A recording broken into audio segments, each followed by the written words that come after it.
बेटा इन question number 54 आपको given है in a complexometric titration of metal ion with ligand. ये आपको एक रिएक्शन गिवन है, मेटल लिगेंड के साथ बाइंड हो रहा है, कॉम्प्लेक्स बना रहा है, ठीक है। एंड पॉइंट इज एस्टिमेटेड स्पेक्ट्रोफोटोमेट्रिकली, ठीक है। हमारा लाइट एब्जॉर्प्शन से एंड पॉइंट एस्टिमेट होगा। आपको यहाँ पे गिवन है कि जो मेटल है और कॉम्प्लेक्स है ये दोनों ही लाइट को एब्जॉर्ब नहीं करेंगे, only the absorption takes place through ligand, ठीक है। सिर्फ लिगेंड ही एब्जॉर्ब करता है, ठीक है। तो अगर आप लिगेंड की अमाउंट बढ़ाएंगे, ठीक है, लिगेंड का वॉल्यूम बढ़ाएंगे तो एब्जॉर्प्शन बढ़ेगा। अब बी और डी ग्राफ में तो क्या है, दोनों में ही लिगेंड अमाउंट बढ़ने से एब्जॉर्प्शन कम हो रहा है, तो बी और डी तो बिल्कुल नहीं हो सकते, they are absolutely wrong.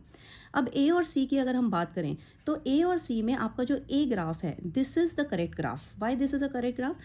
although the volume is increasing but absorption is constant here. Why it is constant? Because यहाँ पे आपका जैसे जैसे लिगेंड का अमाउंट बढ़ रहा है, वो लिगेंड क्या कर रहा है, मेटल के साथ कंबाइन करके किसकी फॉर्मेशन कर रहा है, कॉम्प्लेक्स की। क्योंकि यहाँ पे इस वाली स्टेट पे क्या हो रहा है, यहाँ पे कॉम्प्लेक्स फॉर्मेशन हो रहा है, तो यहाँ पे एब्जॉर्प्शन नहीं होगा क्योंकि कॉम्प्लेक्स तो कर ही नहीं रहा, ठीक है, वो तो कर ही नहीं रहा है आपका जो एब्जॉर्प्शन है। अब यहाँ पे इस पॉइंट पे, ये आपका टर्निंग पॉइंट है, यहाँ पे आके सारा का सारा जो मेटल आयन है वो एग्जॉस्ट हो चुका है, ठीक है, खत्म हो गया है। अब इसके बाद आप फर्दर लिगेंड के अमाउंट बढ़ाओगे तो कॉम्प्लेक्स फॉर्मेशन होगा ही नहीं, ठीक है, क्योंकि मेटल आयन आपका फिनिश हो चुका है। तो अब आप लिगेंड के अमाउंट बढ़ाएंगे तो आपका लिगेंड बढ़ेगा, डैट मीन्स आपका एब्जॉर्प्शन भी बढ़ेगा। So A is the correct option of this question.